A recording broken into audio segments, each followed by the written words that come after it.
Okay. With augmented reality. There you go. Oh, ouch. There, that's a microphone. Oh my Leave it God, there. it's a microphone. See what you get back there. Jeez, you guys have all sorts of surprises. Okay, hi. Augmented reality. I was actually told just before you came on that you are actually a big virtual reality guy. It's like an obsession of yours. Well, yeah, I mean, I've always been fascinated in it since I was a kid. You know, like Viewmasters. I love Viewmasters. I like the way when you look in it, it's an analog photograph, and it looks so present and real, even though it's still. So I've always dreamt of like a video version of that, you know, where it looked that good. We're still not quite there with screen resolution, but with that kind of a look, but it's a video. That's going to be amazing. Have you been playing with VR at all? Any of the new technologies? Oculus Rift is the big one that everyone's talking about. Yeah, I mean, actually, I got to check out the HTC Vive or Vive, and Vive. I think the Vive has a little bit more of an edge up than the Oculus. Its stabilization technology and its parallax compensation is much better. So it feels when you're moving your head or you're watching your hands being tracked by controllers, it really feels like your body. It moves in real time, so it doesn't feel alien at all. So, anyways, but I developed a VR video, a cross-platform VR video, but it's going to play on the Vive first, I think. So That's amazing. What does this video consist of that you developed? it's a video that I conceived of with a friend of mine, Ben Dickinson, who's a director, and weirdly enough, Ben Dickinson created a movie called Creative Control, which hopefully will be out at some point in the future in a few theaters, and it's about augmented reality. And he gets hired. He's in a creative agency, gets hired by an outside company called Augmenta to produce a video. So he decides to hire a weird artist guy, and I play myself in the future to push the limits of the technology. 6 months later, Ben is asked by a virtual reality company to produce a video, and he asks me to create the content for it. It's really weird. Simulation within simulation. But yeah, that's what happened. It makes so much sense that you would be interested in augmented realities or virtual reality. I feel like your comedy is often mislabeled as comedy. While it's funny, it also is about creating different spaces, creating different realities almost that people can sort of feel themselves out in. And it's not necessarily a setup punchline. It's more about existing in a... Does that make sense how I'm describing it? Yeah, oh, no, totally. Let me trail off more. Yeah, totally. It's like, is it kind of like... It's like, Is this... well, it's kind of like... Yeah, I mean, that's definitely right. I mean, I think of them as like worlds, places to exist in, or soundscapes that your mind can kind of relax into or be jarred by, or absurdity that like puts you in a zone. For sure, I love the idea. I mean, that's what art does. Art creates an immersive experience, whatever it is, the art form, whether you're reading or you're watching or you're in the middle of it experiencing it, or you are actually the person creating it. So it is about generating different alternate realities or alternate present realities. How does that translate to getting a job as the band leader for the James Corden show, for a late night show? Well, that's, thanks. Thank you. That's so funny. You pay 17 people to clap at the mention of that, and it works. You guys can go now. Great job. Thank you so much. Thanks, guys. Okay, cool. Illusion pierced. Yeah, you know, it was very strange. I mean, talk about, you know, when I was talking about the movie Creative Control, going to an actual version of that with Weaver, it was like I'm on a fake talk show and now I'm on a real talk show in the same position, but with a band this time. Well, yeah, because the show that you do with Scott Aukerman, Comedy Bang Bang, is all about a fake band leader, like sort of messing with the idea of a talk show, and then a real talk show is like, no, just come do the real thing. I know, it's really weird, guys. Did you feel like you knew how to do the real thing? Were you confident in yourself in being able to do the kind of network late night? Yeah, I mean, I definitely was concerned because I wasn't like. I didn't jump at it right away. I was ready to retire, you know, from Comedy Bang Bang. I was like, it's been an awesome show. It's been great. I love everybody, but now I'm ready to go do my weird projects and film projects and stuff. And then this came up, and I really had to think about it. But you know, it's not that hard. I was nervous at first. Really, it's just about hearing a guy in your headphones saying, "Okay, we're coming up a commercial break." 4, 3, music. We'll be right back.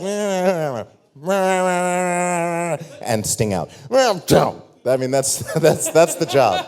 That's it. Just a guy going. Music. That's a great gig, Reggie. I know it's a weird gig, but it's fun, and it's, for me, I get to sit and watch the show. So that's what it is for me. I'm just kind of going, yeah, all right. Oh shit, right. Go, guys. That's what you say in music, right? Go. Yeah. I don't know. It's an interesting job. It's also evolving. So they're adding things, changing things as we go.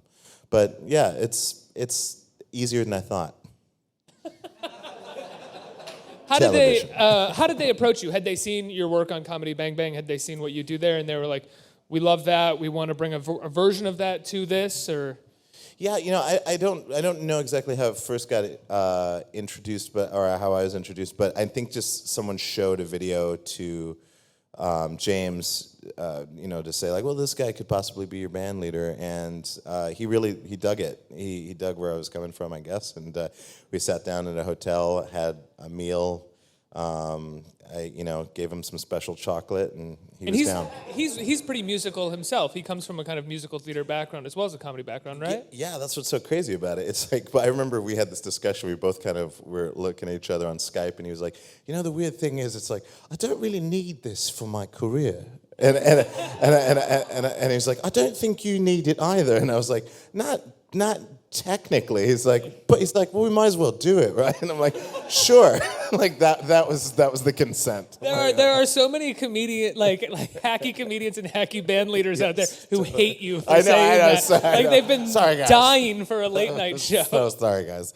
That sit around and talk about Letterman and Fallon, and like, how did they do this? Like, what? I know it was a rough road. There was a lot of auditions, and I thought I wasn't gonna have it, and I thought I would have it, and I waited a year, and then the guy who was supposed to leave, he stayed longer, and then I had this other project. No, you don't seem like the guy who, like, ever since a little kid, you've been watching Paul Schaefer and just like praying that you can be in that place. Yeah, baby. No, I never did. That was the thing. It's like I never really watched talk shows growing up. I mean, I knew of them and I saw clips of them, but I never. I still don't watch talk shows. I've seen maybe 3 late shows, but I saw the first one, and I think I've seen 2 others. The one with Susan Sarandon, as James says. The Thelma and Louise one, I saw. Yeah. It was very funny. Oh man. Yeah, I that was so much fun. I really loved that. They do some really good bits on the show. But yeah, so I don't. But I think that's what the network was kind of interested in, people that weren't of the talk show ilk, to kind of freshen up the idea of late show. It still follows a lot of the same tenets of a late night show, but I think that there's some small differences that feel a little fresher, I think. Absolutely. You have more sketches sort of coming off of Fallon a little bit, and then you have you. Are you going to participate more in sketches? Do you write at all? Do you pitch ideas? Well, I don't want to create more work for myself, so I'm careful about what I pitch, but yeah, like there'll be some ideas. I've definitely talked with Ben, the showrunner, about some ideas, and they're out there in the works. But yeah, so far I like their approach. I think is to introduce James to everyone, make sure everyone knows who James is, and then as that happens, maybe introduce me doing other things slowly over time. So you're leaving Comedy Bang Bang, or you left Comedy Bang Bang to do this. What kind of conversations did you have with Scott, with the team? What made you decide that you wanted to leave? Well, I was like, Scott, you're so weird. I gotta get out of here, brah. And I use that voice too, just to ease something. No, no. It was like I was already planning on leaving, and then this offer came up when I was filming for the last, or taping. Filming. I think when you're doing a narrative, I think it's called filming, and I think it's in TV. If it's live, it's taping. I don't know, guys. You tell me. But so we were filming the last month, and then I got this, this offer, and so I was like, oh, well, that's weird. But yeah, I talked to Scott, and yeah, I mean, he's a very pragmatic kind of a guy, so I think he sensed it coming. It's like, you can't. I know a lot of you guys are probably going to start making television very soon, because television is the same as the internet. But I will say that don't hire musicians if the filming is over a month and you have to get up at 7 a.m. every day and end at 8 p.m. every day, because a 13-hour day for a musician will just destroy them, just so you know. So that's basically what it was. I just kind of like, I couldn't handle getting up that early. I was starting to turn into the grumpiest person in the universe. But I really loved the show, and I loved everybody, the whole crew. And I recently went back to film something that'll be pretty trippy for the fans in the future. But and that was great to see. Everybody was there. They had a welcome card. It was really sweet. It was really nice. When you signed on to do James Corden, I mean, clearly one of the reasons that you wanted to leave Comedy Bang Bang was to pursue some stuff that had taken a back seat while you were waking up at 7 a.m. Yes. all the time. Was there any stipulation that you had going into Corden that you weren't going to have enough time to develop a VR movie or do a new album or do your own shows? Yeah, I mean, I think James sensed that, and I remember he said at one point, he's like, look, you'll come in at 2 o'clock, okay? And you can have your car running, and as soon as it's done, as soon as the show's done, you can be out at 6:30. I promise you that. That is a gig. And he's right. That's exactly what happens. I come in at 2 o'clock and we're done at 6:30. So it's 4 days a week. So it's great time-wise, and I'm trying to adjust to being in LA, and because I still have a place here, because I like New York, so I try to come back as much as possible. But I'm trying to adjust to that time chunk and figure out how can I be productive either before or after that chunk, and that's kind of an experiment at this point. It's kind of refreshing to hear someone talk about how easy their TV gig is. Everybody wants to be like, well, it's actually a lot of hard work, guys. You know, we put in a lot of hours. Like, no, 3 hours. I'm out. Yeah, oh man, it's great. Some people I mean, Ferguson was doing like, I think he was clocking in at about an hour or 30 every day. He would literally show up, and I guess at a certain point they weren't even rehearsing anymore. So he would go in and read the prompt, like the monitor, and just be like, "Who's this our guest? What are they gonna? All right, goodbye." Like that's it. If you watched Ferguson, it didn't even look like he was reading the prompter. Like there was one word, and he just sort of played off of it, yes, and then just kept going until it was over. I know. He's a brilliant guy. I mean, I think Corden's shooting bits. Corden looks like he's putting in a lot of hours. Corden works. Like, that's the one thing. Like, I see him, he's in the office at 9 or 8, and they're working with the writers, and he's filming bits, and he's really working his ass off, and that's very evident. I applaud him for that. And but I it's the band that I chose. I really wanted the workload to be minimal as possible, so I got the most overqualified people for the gig possible, and then I told them that we're mainly going to be improvising, so we don't have to rehearse. You go to like a jazz conservatory? Yeah, basically. Well, we got Hagar Ben-Ari, who plays like Sharon Jones and the Dap Kings, and a whole slew of other amazing musicians, open for Prince and stuff. And then Guillermo Brown, who's done all manner of amazing indie rock session stuff and touring. And then Steve Scalfati, who built an entire business on being able to reverse engineer any song or sound in the world and be able to mimic it. And then Tim Young, who's just a musical genius, improv master, photographic memory. So everybody in the band, it's like, I'm like, hey guys, can you play? And they're like, yeah. So I'm like, do we need to rehearse that? They're like, no. And I'm like, good. All right. So even less work for you. Totally. You can show up at 2, car running, and then play it. And yeah. I mean, mind you, it's like, in order for it to be... What's that? I got to get in on this. Oh, I know. This is incredible. Well, I mean, the thing is, like, obviously, the amount of time that it takes to get to that point, that's a large amount of time. I mean, there's definitely, like, 20 years for each of those musicians, at least. But I will say that and the reason why it is easy is because of their experience level and their talent level. So, I mean, I don't discount that. And I mean, easy to me means fun. And so if it's fun, it is easy. And all of these musicians are incredible. Everybody who runs the show is amazing. Some of the old camera operators who used to do Ferguson's show are now on this show. And at this party we had recently, they were just saying, oh my gosh, this is just crazy. I've never been on a gig that I've been surrounded by so many like uplifted people that everything is fairly easy. So, I don't know, maybe it's just a new show thing and it'll fade. And you got 3 months. Yeah, totally. I hate you. Hi, how are you? So like, I don't know.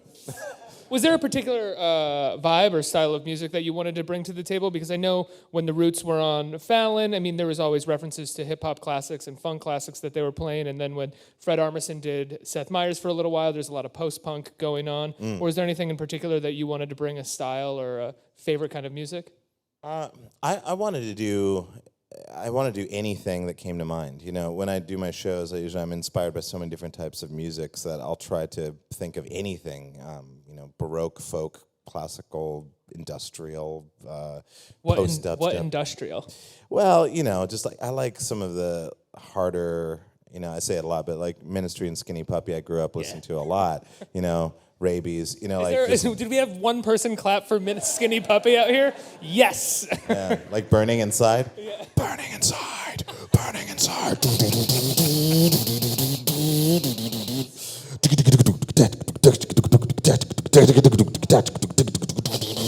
It's so awesome. Yes, it is. That's so awesome. It's the best. So, you know. That just made me so happy. On the AOL homepage, you just beatboxed Skinny Puppy in front of a live audience. That is the best thing.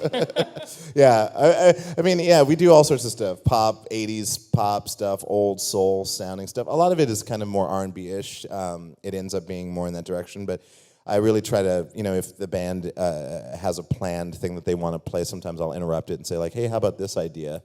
And they'll just have to quickly pull it together before, you know, the interview's over, so that when they can play it for the commercial out. But it's just good to keep everybody on their toes. But I like any kind of music that's good, so that's what we'll try to play. Talk to me about developing your own live shows from the beginning. I mean, realizing that you were a comedian as well as a musician and blending those two things together. Yeah, I mean, you know, since I was a kid, I was definitely a goofball, and I loved balls and goofing. So I put them together and I created this crazy hybrid called Goofball. No, I mean, standard. No, yeah, as a kid, I just like to joke around, but I was also taking music classes. So when I was in music, or you know, taking piano lessons, classical piano lessons, or violin in the school system, as was the case, I was always making people laugh. You know, maybe not the best for learning things, but you know, I had a good time learning, but I also had a good time having a good time. So that's always been the same thing for me. I never really viewed it as a fusion. And people like when I used to watch the Carol Burnett show or see Victor Borga, you know, playing music, or Charo, who was like, I don't know if you guys know her, but she was famous for saying coochie coochie a lot, but she was a sick flamenco guitar player, like just nasty, and she's like this, oh hello, coochie coochie, you know, like this like crazy big haired lady, but she was hilarious, and she was technically a master on guitar. And so and the Muppet Show was another thing where they would mix music, and it was comedy. So I never viewed them as separate things. So when I started doing my thing, I was influenced by Monty Python a lot, and Richard Pryor, and a lot of the '80s like buddy cop stuff, whatever. All that humor mixed with music and popular culture kind of created the thing that I do since probably junior high. Now, I mean, it might be cliche or weird to say, but you sort of had your early stuff is a rise in the alternative comedy world. Were you cognizant of that world, or knew that world was called that while you were doing it? Altcom. Yeah. Invite them up, basically, was Yes. Altcom, right? Yeah, totally. No, that was what it was. I mean, yeah, you know, I guess there was a show called Eating It here back in the, what was it, like the mid-'90s or something like that. And the whole idea behind that show is that people would bring their worst material or undercooked material and kind of eat it and just not do very well, and people and die in front of audiences. And then It's an open mic. yeah, it's just, you know, standard show where people just go, wow, that's not very good. I'll come back. You know, I hate things that are really good, but you know, and then from that, I think Stella started doing the Fez, and they had their night there, and they would have guests come up, and then Eugene Merman and Bobby Tisdale started Invite Them Up at Rafifi, which is no longer in the East Village. And really, Rafifi, I think there's enough footage to make a documentary. And I can't wait for this woman who filmed so much of it to actually put it together. But I mean, it's everybody that you see in TV and film. It's everybody came through there. That was like the incubator for what happened, and then it just blew apart. And mostly everybody dandelioned over to L.A. But It was the greatest comedy space in New York City. It was Yes. open when I first moved to New York when I was like 22, and I remember Yes. going and being like, Michael Showalter, Eugene, Yeah. Bobby, Louis C.K. is here. This is crazy. Sarah And then at Silverman, the yeah. same time, they would be performing with someone like Joe Mandy, who no one knew Manning. at the time. Yes, You know? I know. It's crazy, and or Jenny Slate, who's just incredible, and all of those people, and they were just going up and like blah, blah, blah, blah, and getting off, and it was a big family, and everyone hung out afterwards and had drinks, and it was just amazing, and had parties, and went over to Eugene's for dinner. It was awesome. What made you gravitate towards that scene? Did you find yourself gravitating towards that scene, or was it just sort of organic and natural? It was, I was in Seattle, and I was 30, I think, at the time, and I was thinking to myself, how am I going to make a living? Because music is really tough. It's a really tough way to make a living. Touring. So I'll go to comedy? Yeah. Comedy's so easy. A cave person could accomplish it. I heard about Invite Them Up, and I saw the Stella Shorts. A friend of mine brought him back to Seattle. He was in New York, and he brought him back to Seattle. And I watched those, and I was like, "That's the kind of comedy I would love. I know what they're thinking. I know where they're coming from." And then when I got a chance to write with a band called Soul Live here in New York, and while I was here for a month writing with them, Eugene had told me about Invite Them Up, and I asked him, "Is it okay if I do a set?" And he's like, "Yeah, of course." And I brought my looper and started doing whatever it is that I do, and immediately fit in. Like, everybody was down. Was that the first time you did what you would consider or even know of to be a comedy set for yourself? Were you already doing kind of comedy sets in Seattle? I mean, I started really I started doing comedy in high school. So we had competitive drama in the state of Montana, and we would tour around to other schools and compete on weekends. Competitive drama? Mm-hmm. What does that consist of? You guys know. Come on. I'm sorry, I don't mean to harp on that. Should I tell him? Okay, I'll tell him. It's kind of the same format as speech and debate. So there's 5 categories. There's humorous solo, humorous duo, serious solo, serious duo, and physical, which could be mime or just physical comedy, slapstick. And so I picked, my first year I was humorous solo, and I got placed 3rd in state, and it was an improvised piece. Oh yeah, thank you. Thanks everyone. Thank you. Thank you, all of you. I tried. No, it worked. I heard it. It was in another reality. But no. And I got 3rd that year, and then the next year I did humorous duo with my friend Wally, or Wallace Bossy, who still lives in Great Falls, and he's an emperor over there. And we won state. Thank you. Turns out America doesn't like losers. And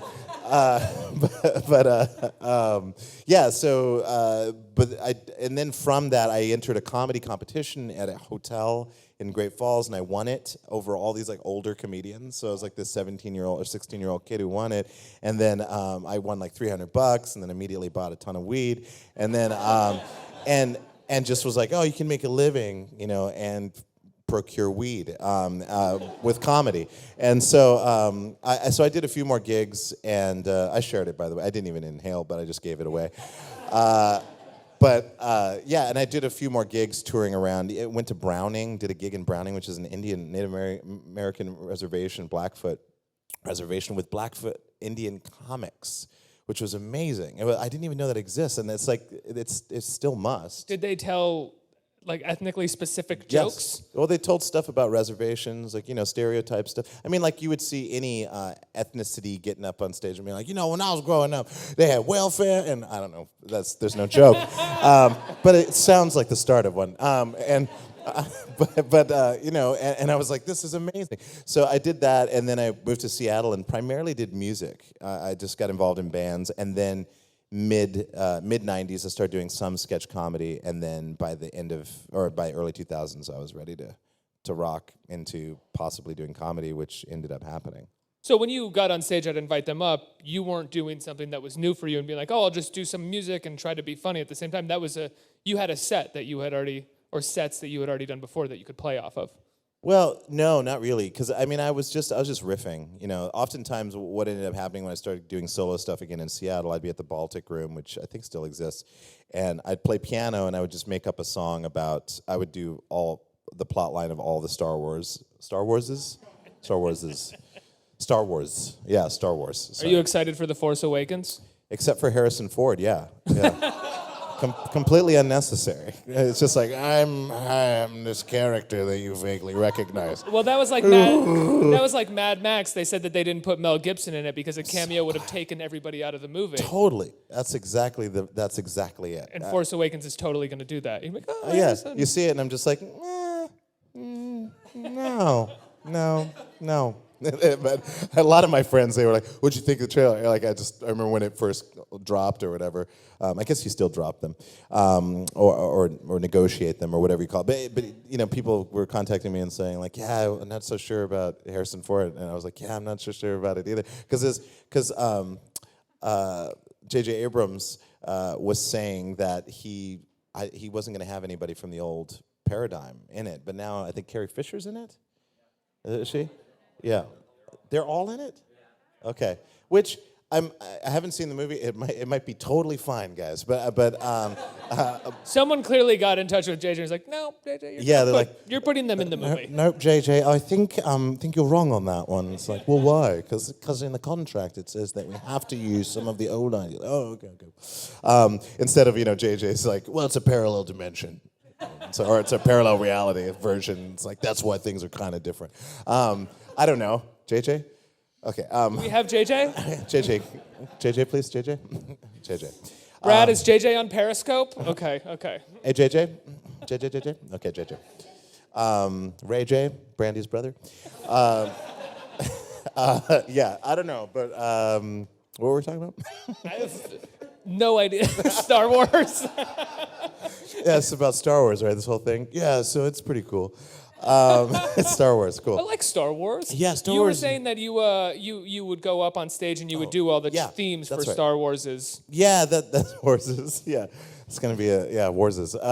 Yeah, I mean that's how it started. And I would just like people would laugh, and I would come up with dumb things, and it was very similar to what I was doing in high school because I would just be in a classroom. We'd compete, so we'd get on a bus, and there'd be like 9, 10 drama kids on a chartered bus with $20 per diem. Because that was the public school system back in the 80s in Montana, where you could like have a violin for free and have a trumpet for free and be in 4 different Aeolian choir and like all this stuff. So it's like we were like overly funded. So we're like in these like badass buses getting off and like, yeah, we're the Great Falls High drama team. What the fuck's your problem? Yeah. The slow motion walk drama team into the competition. Totally. Someone dropping their script. Oh, fuck, sorry. Hey, what's up?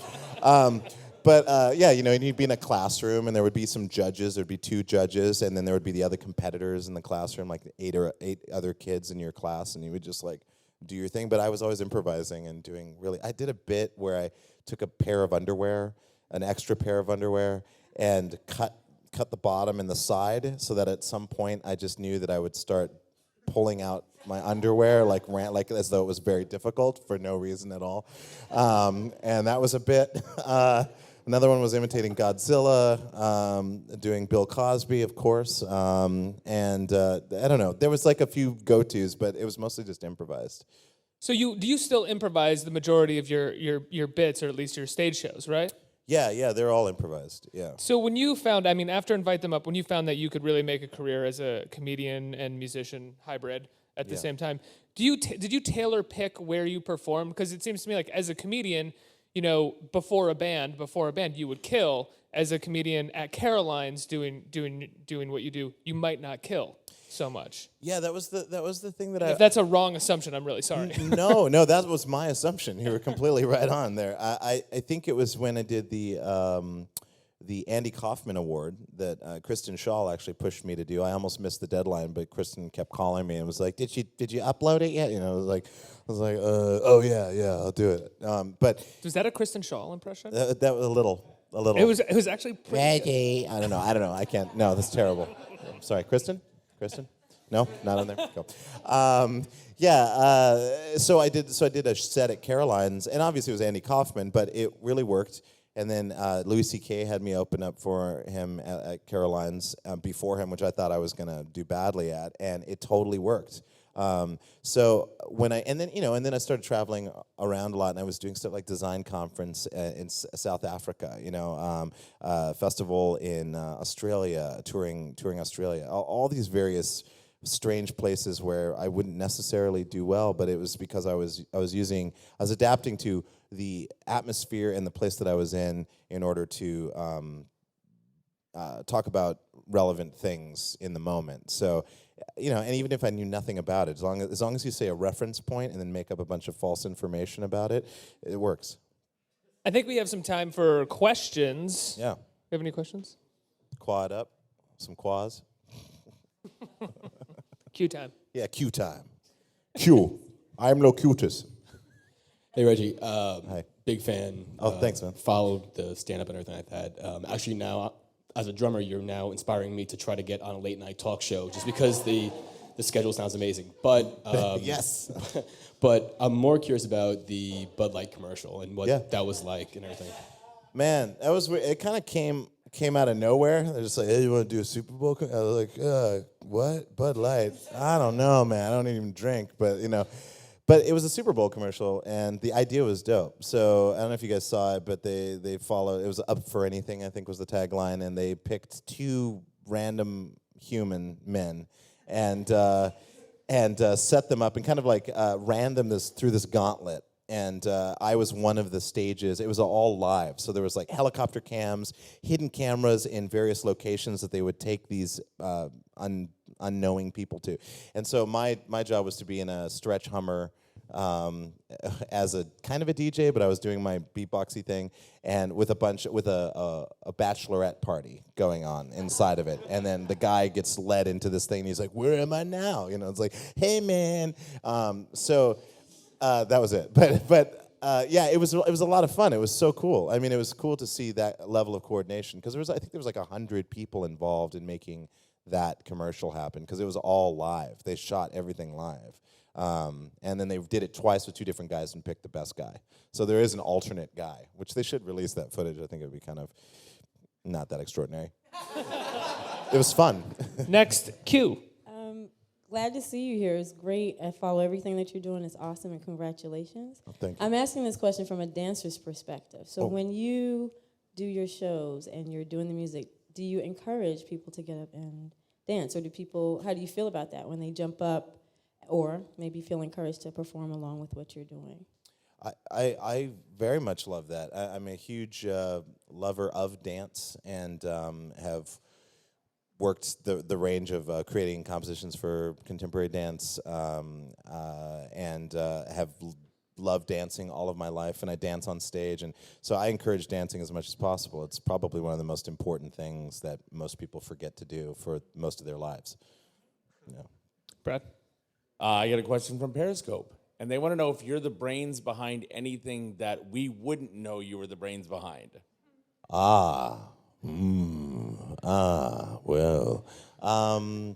I am the person who introduced the idea of net neutrality. No, I don't know, actually. I'm trying to think of something. No, I think it's all pretty out there, but maybe there's something. I don't know. Next question. Hey, Reggie. Hi. I love music. I love partying. And when I feel a certain type of way, there's specific songs I like to listen to. Yeah. So I want to know, when you feel down, which artist do you go to? Man, that's a good one. Sometimes I like to fight fire with fire, so I like listening to Depeche Mode. They're like Black Celebration. It's pretty dark.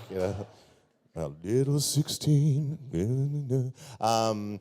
Or the Sundays, things like that. But I'm trying to remember his name right now. Sundays. Yeah, the Sundays. Yeah. People I know, places I go, make me feel so tired. Here's where the story ends. It's that little souvenir of a terrible year that makes me so good. And sued. Yeah, totally. And sued. Hey, man, I know Harriet Wheeler. She's great. Why can't I think of his name right now? He's actually a local cat.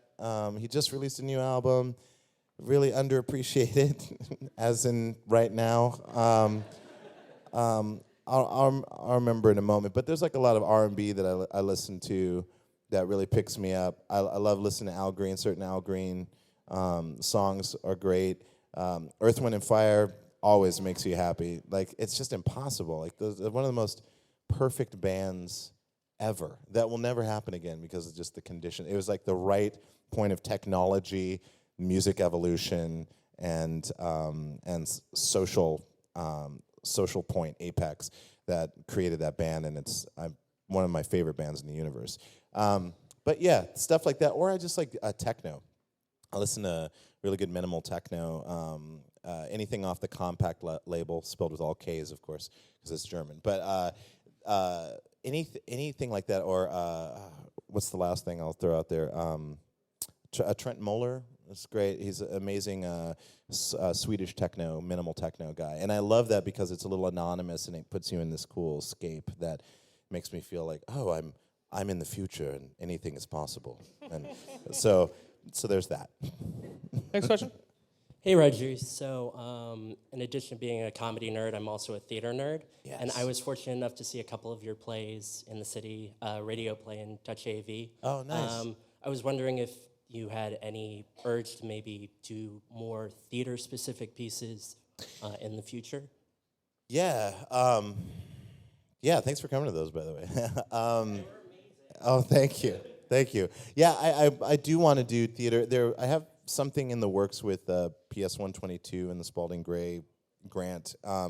And I need to figure out how to time it out. But I do want to do theater again. I love theater. I think theater is the ultimate art form because it's all art forms mixed together. I mean, everything is available in theater, and that's pretty impressive. And also, the other thing I will say about theater that's impressive is that if you go to a theater production, especially a downtown theater production, everybody working in that theater production is not doing it for the money. It's amazing. I get emotional about it, but it's cool. It's only love down there. Yeah, man. Only love it's for like, the art. They're not getting paid, they're just kind of like going, well, I really like theater. It's like they'll get stressed out and they'll be like, oh, I hate this lighting rig or whatever. But like they're there because they love it. And that's what's great about theater. I love it. Next question. Hey, Reggie. Hey. I'm a big fan. Before I ask my question, did you know that Jeff Buckley covered Burning Inside by Skinny Puppy? He did? He covered that acoustic version. What? Yeah, it's on YouTube. Oh, my God. I can't wait to hear that. Jeff Buckley, oh, man. I just sent the link to that guy. What right a there. master. Yeah. Oh, okay, I'm gonna look for that now. Jeff Buckley. Oh yeah, that ruined my whole summer when he passed away. I know. That ruined everything. But yeah. Big fan. I'm actually a looper myself. Oh, nice. So I'm a huge fan. You're a big You're a time traveler. inspiration. I'm just kidding. I'm sorry. Yeah. No, thank you. Joseph Gordon-Levitt's a good friend. Yes, of mine. totally. Of course. So is Bruce Willis. Oh, you're good. Sorry. But how did you? Why not Emily Blunt? Sorry. Oh, I didn't know she was in that movie. I Oh, forgot. okay. I've never seen it. I just know the ending. Okay. Anyway. All right. Yes. So how did you get into looping? Was it because it was like a lack of a band, or did you just kind of stumble upon it and say, "Oh, this is cool. I'm going to do this"? It was kind of like, it had to do with the fact that I needed to replace an effect pedal, an echo device, which was a Roland Space Echo, an RE101. Old school tape delay that uses actual analog delay and to create echo effects, but it's honking. It's like bigger than a sneaker box, and I'd say maybe 2/3 larger than a sneaker box. And I was going on tour, and I didn't want to take along a heavy thing. Plus, tape machines tend to break. So in the middle of a performance, suddenly it's just not echoing anymore, and you open up the lid, and the tape's broken. It's just going. So I needed something that was more rugged, and Line 6 had just come out with the Line 6 DL4. I got that, and I didn't know it had a looping function. I actually just used it as a straight echo machine, and then discovered looping, and I used looping as a scratch pad for my band. So I'd be like, I was thinking of this groove like this, and I would lay it down, they would start playing with it, and then I would take the loop out, and we would make a song. And then I started using it solo, when I started doing more solo stuff as just a beat, and then I started adding stuff to it. And so it was an evolution, really. And I had also seen people like my jazz vocal teacher, Jay Clayton from Cornish College of the Arts. She used a version of that, a jam man, and people use boomerangs and stuff. So I knew about looping, and it just all kind of came together over the course of maybe 3 years. Can I ask a quick question? Did you guys know each other before you sent the link? So you guys came here and bonded over Jeff Buckley and Skinny Puppy at a Reggie What? That's amazing. I'm so excited. I'm just so excited by that we made two friends through that connection. That's good. That's so good. Jeff Buckley. Next question. Yep. One more. Hi, Reggie. I was just wondering, I know you've worked with Yoko Ono, and I was wondering if you saw her retrospective and what you thought of it, if you did. Oh, I didn't. No, I did not. I met her during the filming of her video, Bad Dancer, I think is what it was. And I knew her son Sean. So I don't know, unfortunately, I don't know a lot about Oko. I know that she's a brilliant artist and has been since meeting John, or having met John back in the day. But no, I haven't seen it. I should see it. Did you like it? Okay. Okay, good. That's good. Wrap it up on that question, or?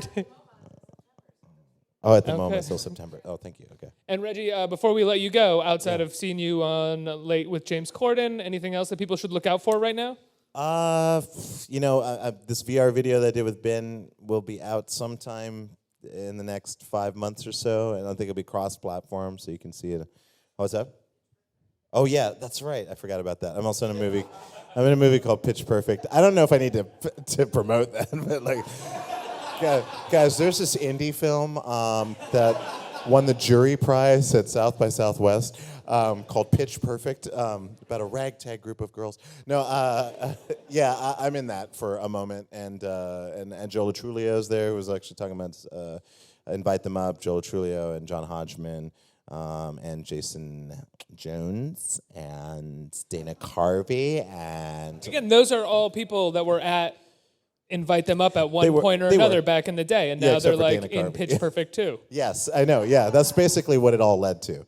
Like, all that training. The culmination. yeah, to be in Pitch Perfect. It was great. That's going on, and The Late Late Show, and I'm just continuing to try to make videos, and I'm going to definitely come back to New York and do some live performances for sure in the summer.